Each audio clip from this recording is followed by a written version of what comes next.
অবশেষে জাতিসংঘের পরমাণু প্রকল্প পর্যবেক্ষণ সংস্থা ইন্টারন্যাশনাল অ্যাটমিক এনার্জি এজেন্সির সঙ্গে সম্পর্ক স্থগিত করল ইরান। গেল বুধবার দেশটির পার্লামেন্ট মজলিসে এ সংক্রান্ত যে বিলটি পাশ হয়েছিল, বৃহস্পতিবার সেটির অনুমোদন দিয়েছে দেশটির সুপ্রিম কাউন্সিলও।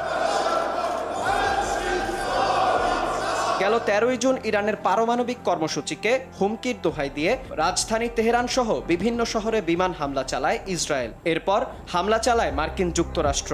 এ হামলা শুরুর পর থেকেই আন্তর্জাতিক পরমাণু সংস্থার প্রতি চরম অসন্তুষ্ট ছিল ইরান, কারণ সংস্থাটি সবচেয়ে বেশি ইরানের পরমাণু কর্মসূচি পর্যবেক্ষণ করেছে।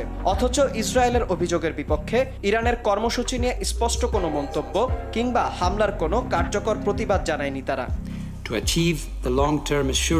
এদিকে ইরান তাদের পারমাণবিক স্থাপনাগুলো পর্যবেক্ষণ না করতে দিলে অঞ্চলটিতে নতুন সংকট তৈরি হতে পারে বলে সতর্ক করেছেন আন্তর্জাতিক আণবিক শক্তি সংস্থার মহাপরিচালক রাফায়েল গ্রোসি। তিনি জানান, ইরানে আন্তর্জাতিক আণবিক সংস্থার উপস্থিতি কোনো অনুগ্রহ থেকে নয়, বরং এটি আন্তর্জাতিক বাধ্যবাধকতা। তবে ইরান একতরফাভাবে সহযোগিতা স্থগিত করলে নতুন সংঘাতের হুমকি দেন সংস্থাটির মহাপরিচালক। সংস্থাটি থেকে বের হয়ে পরমাণু প্রকল্প পরিদর্শনে বাধা দিলে তেহরান আন্তর্জাতিক আইনের বিরুদ্ধে চলে যাবে বলে সতর্ক করেন তিনি। ইরান যেন আণবিক সংস্থার সঙ্গে আগের মতোই সহযোগিতা অব্যাহত রাখে, এমন প্রত্যাশা ব্যক্ত করেছেন রুশ পররাষ্ট্রমন্ত্রী সের্গেই ল্যাভরভ। পরমাণু অস্ত্র তৈরিতে তেহরানের অনাগ্রহ বিশ্বের সামনে তুলে ধরতে সংস্থাটির সঙ্গে সহযোগিতা বজায় রাখা উচিত বলেও মন্তব্য তার।